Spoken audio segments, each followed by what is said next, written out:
నీకు ఘనత వచ్చిందా? తీసుకెళ్ళి ఆయనకే ఇవ్వు. మహిమ వచ్చిందా? నువ్వు తీసుకోవాకు, దెబ్బతింటావు. సౌలు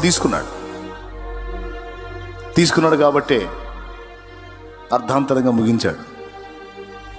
శాశ్వత ఆశీర్వాదాన్ని పోగొట్టుకున్నాడు.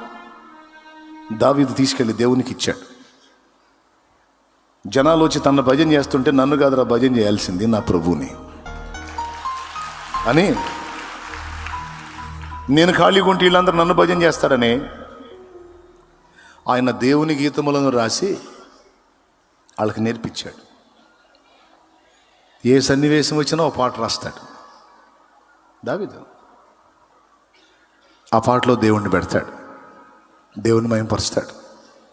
ఆ పాట వాళ్ళకి ఇస్తాడు. పాడుకోండి అంటాడు. పాడండి, నా దేవుణ్ణి మహిమపరచండి.